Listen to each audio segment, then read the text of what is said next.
이병헌의 상황실 2부 시작하겠습니다. 예고해드린 대로 더불어민주당 김상욱 의원과 함께 역대전적 7대1 울산의 선택이라는 주제로 이야기를 나눠보겠습니다. 안녕하세요. 네, 반갑습니다. 김상욱입니다. 반갑습니다. 네, 상황실에 왔습니다. 이병헌의 상황실. 네, 상황실에 전국 상황들이 다 들어오고 있네요. 네, 아주 너무 좋은 것 같습니다. 파이팅 넘치십니다, 진짜. 네. 지금 그 한국어가 되는 게 신기해요. 방금 전에 그 외국 방송이랑 인터뷰를 했는데 짧은 영어로 해먹었습니다. 외국 방송 어디요? 알자지라 방송. 아, 그래요? 제가 그 여러 방송사랑 외국 방송 인터뷰를 여러 번 해보긴 했는데 예. 알자지라 방송은 처음이었는데 아랍어가 아니고 영어라서 천만 다행이었습니다. 영어 인터뷰는 가능하세요? 저한테 그러지 마십시오. 한국어도 힘들어요. 저희도 못합니다. 저희도 못해요. 예, 이 인터뷰는 김지영 기자와 같이 하겠습니다. 네네. 예, 여러분들 일부부터 있었으니까 잘 아실 거고. 네. 일단 뭐 방금 말씀하셨으니까 그 관련 질문을 한 가지만 먼저 드릴게요. 네네. 예, 미국과 이스라엘이 이란을 폭격했잖아요. 네, 맞습니다. 지금 상황이 되게 불안정한 상황인데. 네네. 국회 상임위가 마침 외교통일위원회예요. 네. 지금 여당에서는 어떤 대응을 하고 있는지 짧게 말씀해 네, 저희 어제부터 비상 대응을 하고 있고요. 외교부뿐만 아니라 관계부, 유관부처와 적극적으로 긴밀하게 협의하면서 사전 대응을 하고 있고 현재 중동 전체가 전역에 휩싸여 있습니다. 아시겠지만은 이스라엘, 두바이, 전부 다 지금 폭탄 다 떨어지고 있거든요. 근데 그쪽에 나가 있는 우리 교민들이 2만 1,000명 가까이 됩니다. 특히 아랍에미리트 쪽에 두바이 쪽에만 거의 한 10,000분 정도가 지금 계신데 발목이 지금 어디 오가지도 못하는 상황이에요. 영사 문제 지금 있고요. 또 폭탄 떨어지니까 위험하죠. 뿐만 아니라 홀무즈 해협에 지금 우리 국적 선적이 지금 제가 보고받기로는 약 30여 척 정도가 오가지 못하는 상황입니다. 지금 이게 간단한 문제가 아니에요. 일단 우리 교민들의 안전도 당장 챙겨야 될 문제지만은 우리 대한민국 경제에 미칠. 예. 왜냐면은 원유의 70%가 호르무즈 해협을 통해서 오는데 지금 이란이 호르무즈 해협을 봉쇄해 버리면 이걸 물리적으로 제일 폭이 작은 데가 3km밖에 안 됩니다. 길에만 깔아도 막혀 버립니다. 지금 그런 상태라서 그러면 우리가 지금 LNG는 중동에서 20%만 수입하고 나머지는 여러 군데로 다각화를 시켜서 다행인데 석유 원유는 여전히 중동에 너무 집중이 돼 있어요. 그러다 보니까 70%의 원유 수입길이 지금 방해받는 상황. 그래서 지금 촉각을 곤두세워야 하고요. 그 저희가 지금 우리 여당 외통위 차원에서 외교부와 긴밀하게 협의하고 있는 것은 첫 번째는 교민 안전이죠. 2만여 명이 나가 계시니까 너무 많이 나가 계신 거거든요. 네. 또 빨리 귀국하도록 우리가 또 여러 가지 영사 문제도 도와야 하고 뿐만 아니라 이제 원유 수급 관련해서 우리 우방국들과 협조를 좀 강화할 필요가 있을 것 같습니다. 그런 부분들에 대한 요구도 하면서 함께 챙겨보고 있는 중이고요. 오늘 또 코스피가 많이 떨어졌더라고요. 예. 펀드를 하고 있는 제 입장에서는 마음이 아팠습니다. 아마 우리 국민들께서 많이 좀 속상한 마음이실 것 같은데요. 좀 우리가 그렇다고 해서 심리적 공황에 절대 빠져서는 안 됩니다. 차분하게 대응하면서 또 우리 경제에 저는 강인함을 믿거든요. 네. 함께 흔들리지 말고 잘 이겨냈으면 좋겠습니다. 예. 근데 이 상황에서 지금 아직까지 끝나지 않고 진행 중인데 국민의힘 장외로 나갔어요. 왜 그런데요? 제가 뭐 여쭤보고 싶어요. 왜 그런데요? 안 그래도 아까 그 알자지라 방송이랑 인터뷰를 하는데 뒤에 난리 났었잖아요. 하필 그 타이밍에 맞아요. 국회에서 그러면 어떡해. 국회에서 위협, 폭력, 협박 이런 거 하면 안 되는데 저한테 너무나 익숙한 장면이 또 벌어졌어요. 저는 12.3 내란 이후에 늘 극우 세력의 협박, 위협 공격에 시달리고 있는 최전방에 있는 사람이잖아요. 근데 또 하필 외국 분들 모시고 인터뷰하는 또 하필 그 집회가 있어서 막 제 뒤에서 막 욕을 하고 배신자야 노래 부르고 꺼져라 인터뷰 하는데 그래서 그 외국인 기자가 당황해하더라고요. 그래서 don't worry 되게 이게 나한테 익숙한 상황이다. 나는 이 사운드가 없으면 도리어 어색하다. 걱정하지 마라 하고 진행을 했는데 그런 에피소드가 국회 안에서 있었군요. 그렇게 하는 거는 좀 예의는 아닌 것 같아요. 좀 집회도 할 수 있고 다 할 수는 있는데 예의를 좀 지켰으면 좋겠어요. 국회에서 위협을 하고 다니면 안 되지 않나요? 너무 폭력적인 알겠습니다. 수단이 기대는 것 같아. 예. 이제 본격적으로 네. 울산시장 또 지방선거 부울경 이런 주제로 이야기를 좀 나눠보겠는데요. 네. 일단 지금 원래 4파전이었는데 방금 뉴스가 상황이 하나 들어왔어요. 송철호 전 울산시장. 전 울산시장이죠. 지금 사퇴했네요. 그래갖고 지금 3파전으로 좁혀졌는데 그러면 지금 울산시장 민주당 후보를 놓고 김사묵, 안재현, 이선호 이런 분들이 지금 3파전으로 경쟁을 하는 상황입니다. 네. 왜 김상욱입니까? 왜 김상욱입니까? 저 뭐라고 대답해야 되죠? 그걸 저한테 물어보시면 안 되고. 네. 왜 김상욱입니까? 제가 왜 이 질문을 드리냐 하면 예. 저는 이번 선거의 중심을 시민에 놓고 보고 싶습니다. 지금 제가 우선 이번 시장 도전을 할 수밖에 없었던 상황에 대해서 말씀을 좀 드리자면요. 제 입장에서는 사실은 울산은 정치적으로 험지입니다. 네. 왜냐하면 저를 뽑아주셨던 국민의힘이라고 뽑아줬던 분들 입장에서는 용서할 수 없는 배신자로 각인이 되어버렸어요. 또한 울산이란 곳이 잘 아시겠지만 보수의 텃밭 같은 곳입니다. 그러니 뭐 배신자 프레임도 더 강하게 작동을 하죠. 또 심리적으로도 험지예요. 왜냐하면 12.3 내란 이후에 개인적으로 너무 힘든 시간을 계속 겪어왔어요. 물리적인 살해 협박도 있었고요. 또 지속적인 뒷조사, 괴롭힘, 마타도어, 인신공격, 악마화 프레임이 지독하게 작동을 했습니다. 저뿐만 아니라 제 주변인과 저를 도와주는 분들까지도 그 공격에 많이 노출돼서 저랑 가까운 몇몇 분은 울산을 떠난 분들도 계세요. 그 정도로 사실 제 입장에서는 정치적으로 심리적으로 어려운 험지입니다. 그리고 아직 국회의원 임기도 남아 있습니다. 그리고 또 제가 열심히 하면 뭐 더 안전하고 좋은 지역으로도 바꿀 수도 있겠죠. 네. 그래서 어찌 보면 안전한 길을 버리고 위험하고 심리적으로도 좀 두려운 그런 길을 선택하게 된 거예요. 많이 망설였습니다. 또 제가 지역구를 비우게 되면 제 지역구에 구구적인 사람이 원내로 들어오는 길을 열어줄 수 있지 않을까라는 그런 걱정도 안 할 수가 없고요. 네. 그래서 좀 많이 망설였고요. 그런 망설임이 컸음에도 불구하고 제가 망가지더라도 또 정말 힘든 걸 알면서 저한테 별로 이익될 일이 아닌 걸 알면서 도전하게 된 건 자리 욕심이 아닌 건 아시겠죠? 자리 욕심 때문은 아니에요. 저 자리 욕심 일단 없는 사람이고요. 별로 자리 욕심 없어요. 사실 뭐 국회의원 한번 하는 거에도 감사합니다 생각하시는 사람이라서 그리고 하는 동안 일 열심히 하다 생각이고 제가 그래도 총선 출마하면서 약속했던 공약은 거의 많이 이행을 대부분 한 것 같습니다. 어쨌든 열심히 일하는 거 좋아하는데 첫 번째는 6.3 지방선거 울산은 반드시 이겨야 한다라는 생각 때문입니다. 지금 1월 30일까지 제가 판단 기준으로 삼았는데 1월 30일 기점으로 여러 여론조사 추이를 봤을 때에 제가 출마하지 않을 경우에 우리 민주당이 울산에서 이기기 어려운 지표들이 많이 나왔습니다. 네. 현실적으로 1월 30일 기준으로 판단을 했을 때 양자 대결에서 현 시장보다 우위를 점한 사람이 눈에 잘 보이지 않는 상황. 근데 저는 그래도 좀 쉽진 않겠지만 그래도 그나마 가능성. 근데 이 광역시장 선거는 중요한 것이 혼자 선거가 아니에요. 밑에 구청장, 시의원, 구의원까지 다 따라오기 때문에 여기가 무너져 버리면 줄줄이 무너지면서 참패하는 모양이 생깁니다.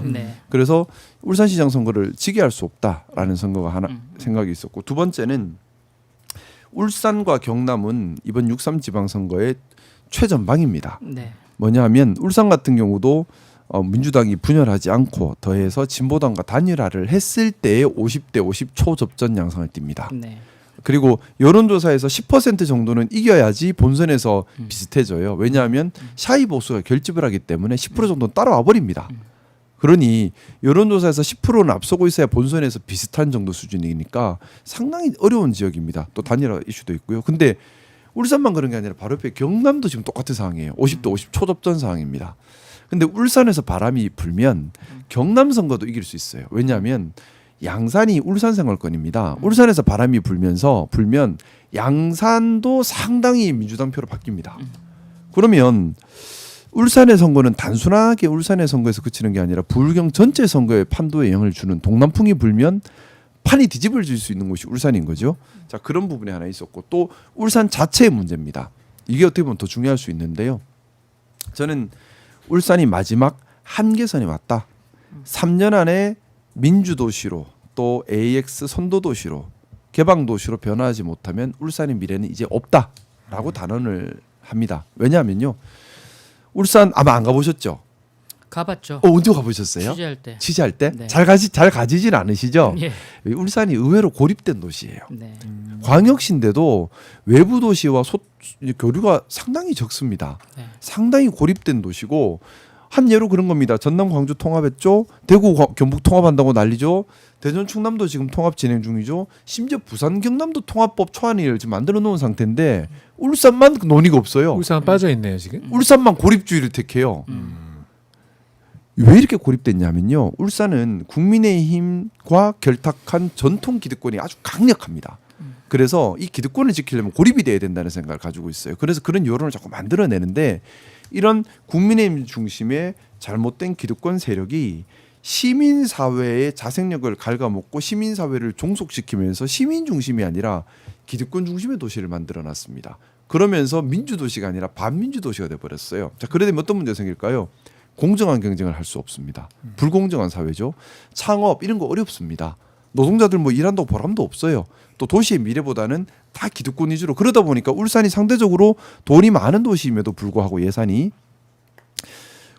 시민들의 기본적인 삶을 보장하는 복지 수준은 전국 최하위 수준입니다.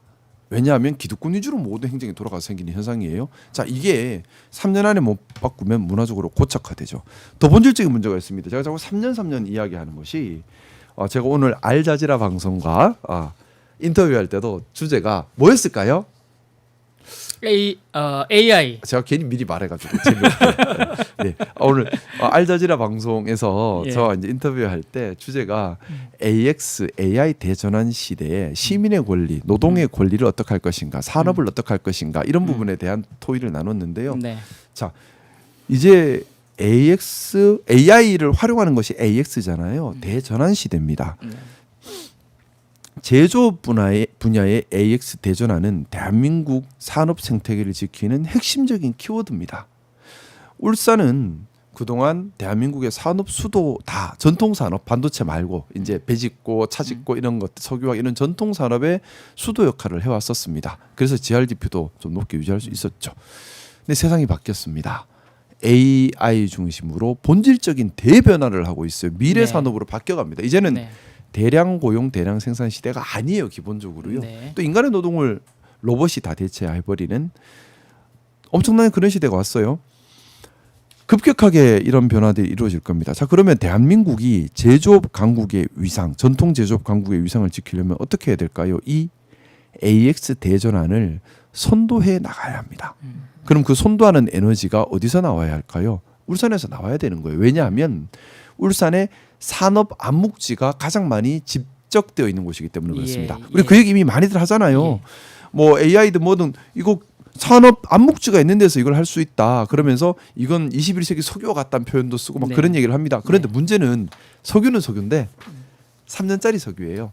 왜냐하면 3년만 지나면 죄송하지만 울산이 가진 산업 암묵지라고 하는 것이 노동자들이 일을 한 데이터, 노동자들의 경험치, 산업을 그동안 산업 생태계를 만들어 왔던 그 경험치, 눈에 보이지 않는 이걸 얘기하는 건데 울산만 가지고 있는 건 사실 아니거든요. 중국도 있고요. 또 뭐 독일도 있을 수 있죠. 3년 뒤면 지금은 울산이 이걸 AI가 습득하게 시켜서 로봇과 연결시키는데 가장 최적지인 건 맞습니다만 3년 지나면 다른 도시, 다른 나라에서 해버립니다. 그리고 이거는 해버리고 나면 그 다음부터 가치가 없어요. 학습이 돼버리면 학습된 걸 써버리면 되기 때문에. 그래서 이제 3년, 그렇죠. 3년 남았다. 그래서 AX 대전환을 울산이 선도해야 되는데 남은 기간 3년이다. 근데 AX 대전환을 하려면 또 전제가 민주도시가 돼야 이게 가능해요. 네. 민주도치 만화. 네. 뭐 그렇게. 민주도치. 네. 거리가 별로 없습니다만.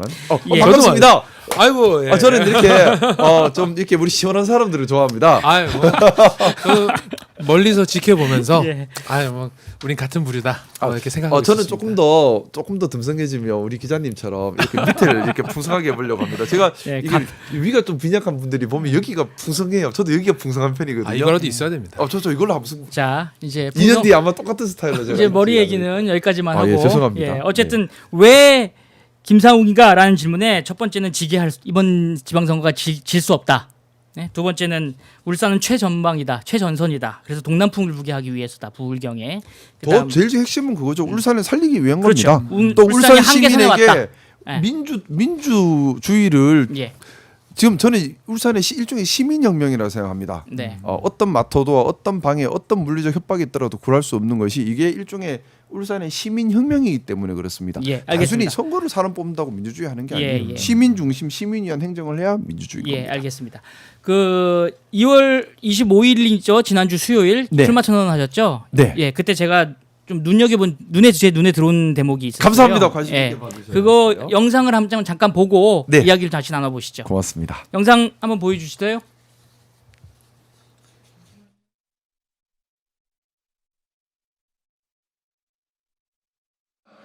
이 자리를 들어 개인 유세차를 동원한 그런 구태 선거를 하지 않겠다는 약속도 함께 드립니다. 시민들께서 시끄러워하시고 불편해하시기 때문입니다. 선거운동원도 최소화하겠습니다. 춤추고 알리는 것보다 메시지에 그리고 정책에 실제적인 실천 방법 고민에 집중하겠습니다. 또 발로 뛰며 시민들의 말씀을 듣고 현장을 더 살피고 연구하겠습니다. 저는 이것이 실용이라고 생각합니다.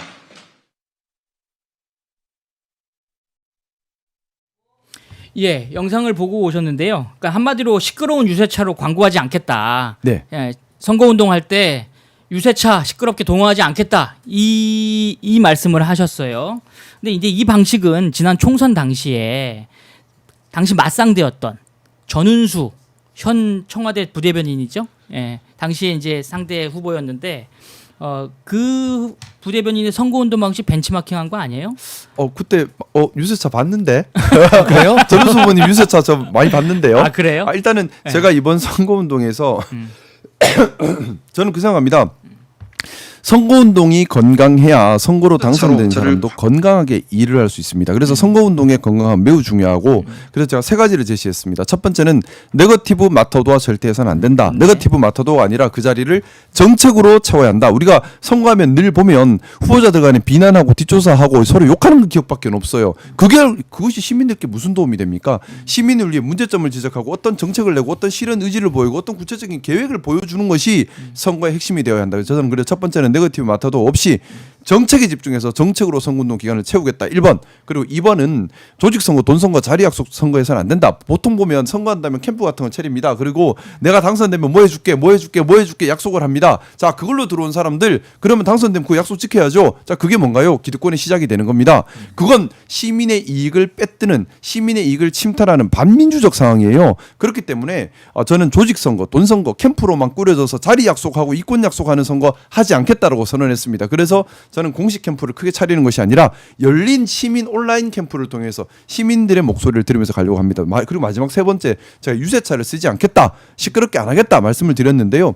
선거가 어떻게 돼서 출마하는 사람들이 자기 광고장이 돼버렸습니다. 그렇게 되면 안 됩니다. 일을 마지막까지 열심히 하고 또 하나 일할 준비를 열심히 하고 시민들의 소리를 듣고 발로 뛰는 것이 선거여야 한다고 생각합니다. 저는 그래서 국회의원으로 재직하는 마지막 날까지 국회의원으로서 일을 열심히 하고 뿐만 아니라 지금 제가 하는 최고의 선거운동은 일을 열심히 하고 또 일을 할 준비를 열심히 해서 시민들께서 김상욱이한테 일 시켜도 일 잘 하겠구나라는 신뢰를 주는 것이라고 생각합니다. 그래서 저는 울산 현안별로 지금도 열심히 중앙부처와 또 여러 관계기관과 협조하면서 어떻게 일할 것인가를 준비하고 있습니다. 여기에 집중하려고 하는 것이고 시끄러운 유세차로 시민들을 불편하게 할 것이 아니라 버스 타고 다니면서 시민들의 말씀을 들으려고 합니다. 저는 그래서 지금까지의 선거라고 하면 지역에 힘센 사람, 지역의 유지 이런 사람들 찾아다니면서 도와주십시오, 잘하겠습니다 하고 다니는데 저는 그걸 할 것이 아니라 시민들을 직접 찾아뵙고 시민들의 말씀을 직접 듣고 시민들께, 그래서 저는 솔직히 울산에서 저는 정치적으로는 외톨이입니다. 국민의힘에서는 공격 들어오죠.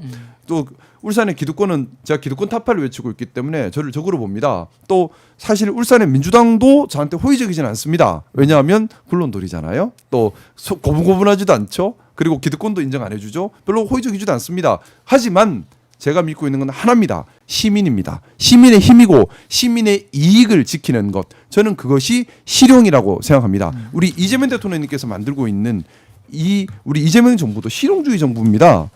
개파나 내 사람 챙기기가 아니라 시민의 이익을 위해서, 시민을 위해서 효능감 있는 결과를 내겠다는 겁니다. 저는 이런 우리 이재명 정부의 성공 방식을 울산에서 실험해보고 그 결과를 꼭 만들어내고 싶습니다. 예. 근데 지금 최근 여론조사 지표를 좀 보니까 네네. 이게 부울경에서 민주당이 이재명 정부가 이제 잘한다 뭐 이런 여론이 커서 국민의힘의 비교 우위를 점하고 있긴 하잖아요. 네. 근데 이게 지방선거까지 계속 물론 정부가 잘해야겠지만 계속 잘 유지가 될까요?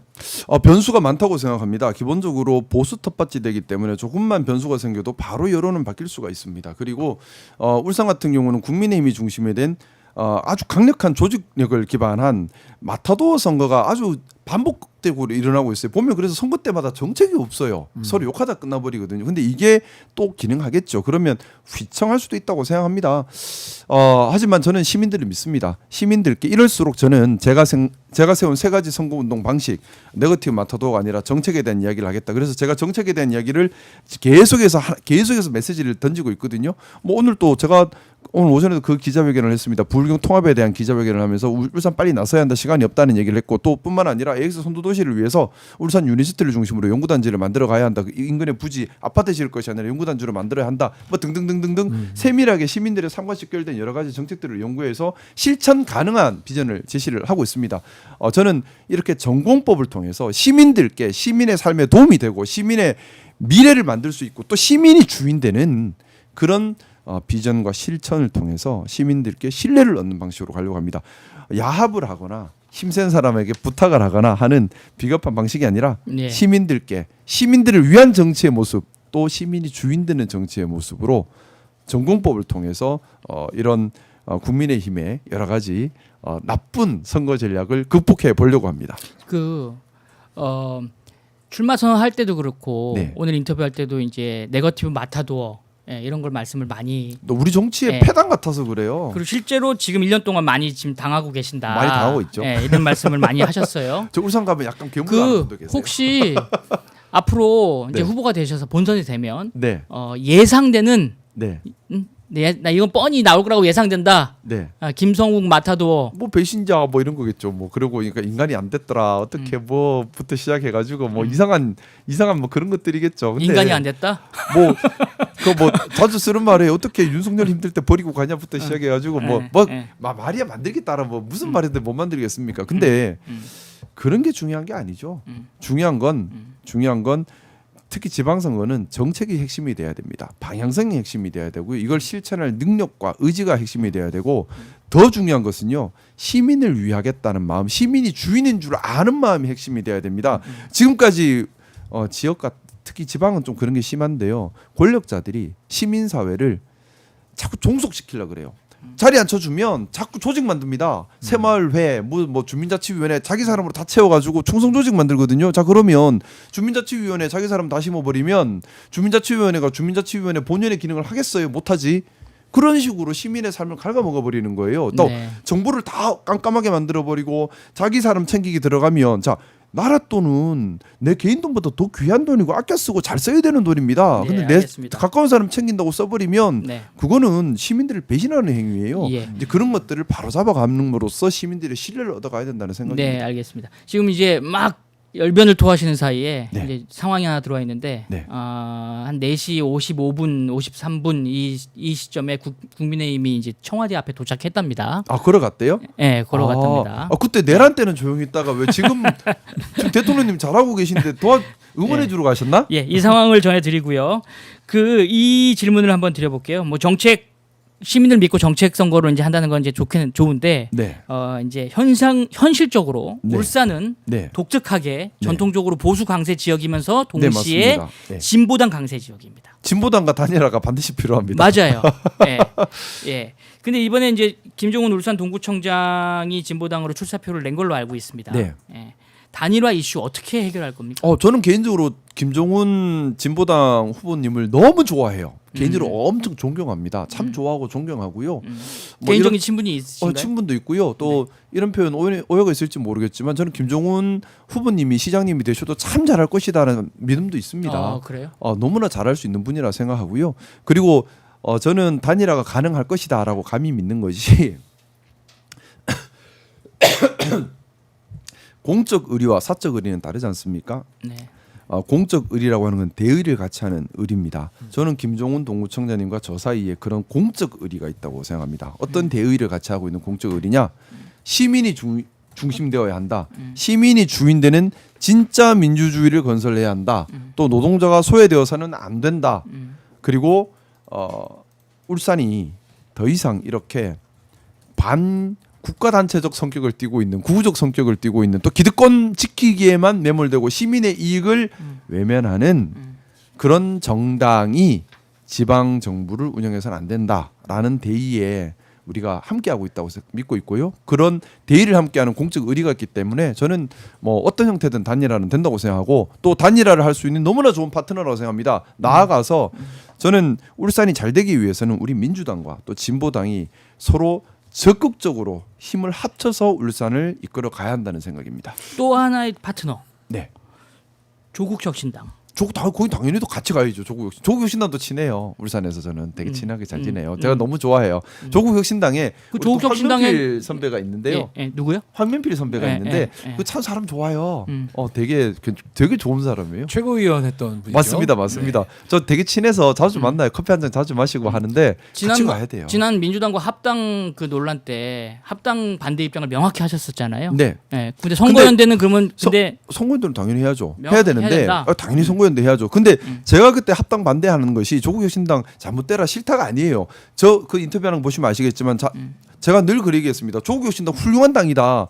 너무나 역할을 잘하고 있고 더 잘해야 한다. 더 잘하도록 범민주 진영의 맏형인 우리 민주당이 조국혁신당과 또 진보당이나 이런 범민주 진영의 다양한 당들을 돕고 길을 열어줘야 된다. 구체적으로는 교섭단체 요건을 완화하고 뿐만 아니라 좀 이렇게 민주적인 또는 진보적인 아젠다를 가진 소수 정당들이 원내에 진입할 수 있도록 비례 의석을 더 늘리는 형태로 해서 뭔가 정치 개혁도 필요하다라는 제가 제안을 계속해서 하고 있는데 자 우리는 이제 국민의힘이 없어지는 국민의힘이 없는 정치 생태계를 준비해 가야 되는 겁니다. 자 그러면 국민의힘이 없으려면 우리 민주당만 있으면 일당 독재가 되니까 안 되고요. 우리 민주당을 건강하게 견제할 수 있는 범민주 정당들이 다양하게 있어서 국민의힘이 없더라도 우리 안에서 견제와 균형이 생기고 다양한 도전이 일어난다는 걸 보여줘야 하는 겁니다. 동시에 우리 범민주 진영의 여러 정당들이 민주주의를 지키는 데 투철해야 되고 같은 사명을 가지고 있기 때문에 민주주의를 부수려고 하는 반민주적 세력에 대항할 때는 힘을 하나로 뭉쳐야 되는 거죠. 네. 그래서 자, 이번 울산 그렇죠. 지방선거에서는 다 같이 뭉치자. 당연하죠. 왜냐하면 지금 울산 지방선거에서 민주주의를 뭐 저는 실제로 부정하고 있다고 생각합니다. 내란을 일으켰는데 반성도 안 하고 하는 거는 이건 민주주의 부정하는 거거든요. 자, 이 세력이 연임하려고 하는 거잖아요. 그러면 이걸 막아야 되는 겁니다. 그렇기 때문에 범민주 진영이 힘을 합쳐서 이걸 꺾어야죠, 당연히. 그래서 네, 단일화가 반드시 알겠습니다. 필요하다는 겁니다. 이제 이번 지금 이제 짧게만 답변해 주세요. 이제 네. 지금부터 이제 회의론에 대해서만 몇 가지 이제 회의를 해요? 김상욱 아. 회의론. 쟤는 안 돼 이런 거. 네, 회의론에 네. 대해서 몇 가지 제가 툭툭 던질 테니까 아, 이것에 네. 대해서 짧게 감사합니다. 반박을 그런 거 해주셔야 됩니다. 아니, 뭐 예. 제가 보고 잘못된 거 있으면 반성도 하겠습니다. 일단 시장이 되기에는 정치 경력이 너무 짧다. 그래서 경험이 부족한 거 아니냐. 이런 비판에 대해서는 어떻게 뭐라고 말씀하시겠어요? 뭐 사실 그런 부분이 있죠. 그래서 제가 더 열심히 해야 한다고 생각하고요. 근데 뭐 처음부터 잘하는 사람이 있습니까? 그리고 우리 이재명 대통령님도 성남시장 성남시장부터 하셨잖아요. 성남시 인구가 울산 인구랑 비슷해요. 비슷해요. 그래서 저는 뭐 처음 한다고 꼭 못한다라고 단정하는 것은 그것도 좀 안 맞는 말이 아닌가 생각이 들고 그리고 또 제가 국회의원도 처음입니다만 국회의원도 2년밖에 안 했고 그 2년 중에 또 6개월은 사실상 일을 할 수 없었죠. 국민의힘에 있으면서 국민의힘에서 협조가 안 돼서 그럼에도 불구하고 그 기간 동안 제가 출마하면서 약속했던 공약 사항들 또 의정 활동들 보면 선배들보다 못하지는 않은 것 같아요. 한번 자료를 그거는 제 입으로 얘기하기보다는 한 번씩 시간 되시면 찾아봐 주시면 그래서 저는 일은 열심히 할 준비가 되어 있습니다. 그럼 네. 다음은 지역 기반이 약하다라는 네. 이런 회의론에 대해서는 어떤 입장이십니까? 그것도 사실입니다. 지역 기반 약하죠. 다 인정하시네. 사실이니까요. 국민의힘에서는 저 잡아먹으려고요. 기득권도 저 잡아먹으려고요.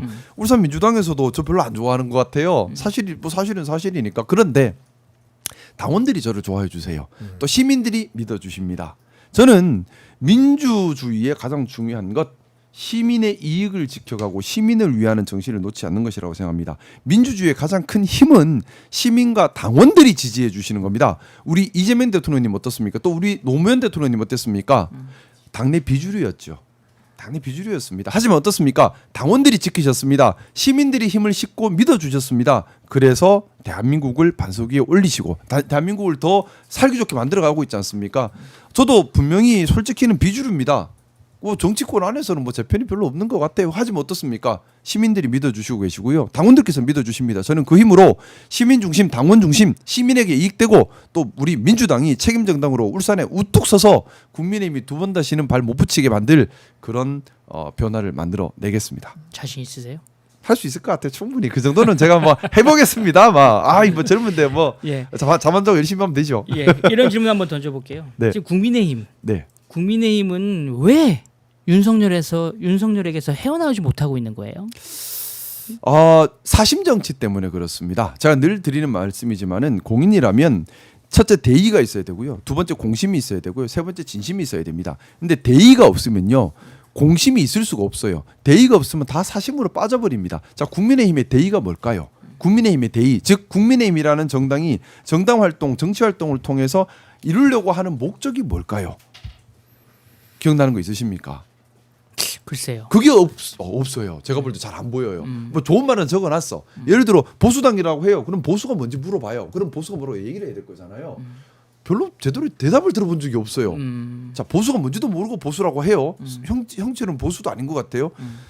대의가 없는 겁니다. 대의가 없으면 당연히 공심이 없죠. 공심 없으면 뭐가 되죠? 사심 정치죠. 자리 욕심, 명예 욕심, 내가 그냥 나한테 뭔가 이득되는 내 기득권 지키는 욕심, 그걸 위한 정치. 저는 국민의힘에 들어가서 지금 생각하면 많이 속았다 생각이 들어요. 저는 보수 정당인 줄 알았어요. 속았다. 보수의 가치를 추구하는 줄 알았습니다. 보수 정당이라 하니. 근데 보수의 가치가 뭔가라는 개념 정의조차도 제대로 못 내려요. 대의가 없는 겁니다. 지금 국민의힘이 헤매는 이유, 저는 대의가 없고 공심이 없고 오로지 사심, 뭐냐면 자리 욕심, 명예 욕심, 기득권 지킬 욕심으로 개파 정치하고 움직이면서 망가지고 있다. 그렇게 해석하고 보면 국민의힘의 움직임이 다 읽히고 보여요. 저 사람은 자리 욕심 때문에 저러고 있고 저 사람은 이게 기득권 지키려고 저러고 있고, 자, 그러니 저러죠. 시민이 없는 겁니다. 자기만 있는 거예요. 공인답지 않은 거죠. 지금 댓글에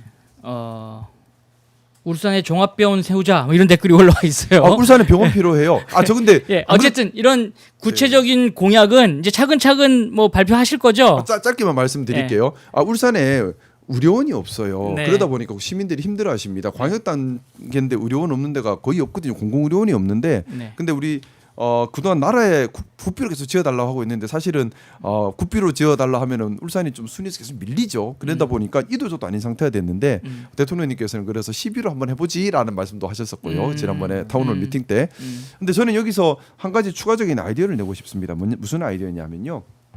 울산 시민들도 듣고 계신 분이 계실 수 있으니까 저는 생태계가 중요하다고 생각해요. 뭘 만들어놨는데 그다음부터도 계속 세금을 넣어야 되면 돈 먹는 하마가 돼버리면 시민들한테 부담이 돼요. 네. 시설을 짓는 게 중요한 게 아니라 이 잘 시설이 세금이 추가적으로 투입되지 않더라도 잘 운영이 돼야 돼요. 네. 자, 그런 의미에서 저는 울산 KTX역 앞에 지금 그 역세권 개발이라고 해놨는데 황무지처럼 엉망이 돼서 모텔만 들어와 있거든요. 네. 그 롯데가 거기 원래 무슨 복합 쇼핑몰 짓는다 해놨는데 세월 지나도 제가 보면 안 들어올 것 같아. 차라리 거기에 병원을 짓대. 그러면 교통이 좋잖아요. KTX역이나 중구 연결 다 돼버리지 않습니까? 네. 병원을 질 때 좀 특화 병원, 예를 들어 심장 전문이다. 심장만큼은 대한민국 최고다. 그것이 울산 역 바로 옆에 붙어 있는 울산병원에 있다라고 하면 서울에서라도 기차 타고 내려오지 않겠습니까? 자, 그러면 따로 세금을 더 투입하지 않더라도 자생적으로 운영할 수 있는 틀이 생기겠죠. 이런 형태로 개발해 만들어 가야 한다는 생각을 가지고 있고요. 이걸 가능한지 여러 군데 지금 확인하면서 네. 구체적인 실행 방법을 연구하고 예, 있습니다. 질문이 알겠습니다. 들어왔으니까 드리는 예, 말씀이에요. 알겠습니다. 다시 원래 쭉 흐름으로 가서 네. 국민의힘 위원정당 해산 청구 네. 찬성하십니까? 저는 지금 위원정당 해산 청구를 바로 진행하기보다는 6.3 지방선거를 통해서 국민의힘을 정치적으로 심판하는 것이 먼저여야 한다고 생각합니다. 왜냐하면요, 지금 정치적 심판이 있기 전에 법적 심판부터 먼저 하면 경우에 따라 역풍이 불 수도 있어요. 이걸 네. 무시할 수는 없습니다. 네. 그리고 사실은 저는 위헌정당 해산 심판 신청보다 더 필요한 것이 내란특별법 통과라고 생각합니다. 내란특별법을 작년 여름 전에 이미 발의가 됐는데 아직까지도 모르겠습니다. 지방선거 나가면서 당지도부한테 요구하면 욕먹을지 모르겠는데 당지도부가 아직까지도 결정을 안 하셔서 내란특별법이 통과가 안 되고 있는데 그 내란특별법에 보면 내란 수계를 배출한 정당에 대해서는 국고보조금을 하지 않는 규정이 있습니다. 이것만 가지고도 국힘은 망가진다고 보거든요. 내란특별법 왜 빨리 통과 안 시키는지 모르겠어요. 저는 내란특별법 빨리 통과시키면 그것만 가지고도 윤석열 내란 수계, 그럼 내란 수계를 배출한 정당 국민의힘 국고보조금 안 줘. 이것만 가지고도 저희는 휘청할 것이고요. 그다음에 정치적인 우리가 이번에 선거를 통해서 단죄를 하면 국민의힘은 역사의 뒤안길로 보낼 수 있다라는 생각이고 그걸 바탕으로 범민주 진영이 민주주의를 지키는 대전제 하에서 이제 민주 진영 안에서 보수의 기능과 진보의 기능이 균형 있게 나라를 이끌어 가야 한다고 생각합니다. 그래서 저는 뭐 위헌정당 해산 심판 신청으로 하는 다소 거친 방법보다는 내란특별법 빨리 통과시키고 이거는 저항이 훨씬 덜하잖아요. 또 헌재보다 이게 빨라요. 훨씬 빨라요. 빠르고 저항도 적고 효율적이잖아. 근데 치명적이잖아. 내란특별법 빨리 통과시키고 6.3 지방선거에서 정치적으로 단죄해버리고 그걸 통해서 정치적으로 또 금전적으로 금융치료를 해결해야 된다는 생각입니다. 네, 알겠습니다. 그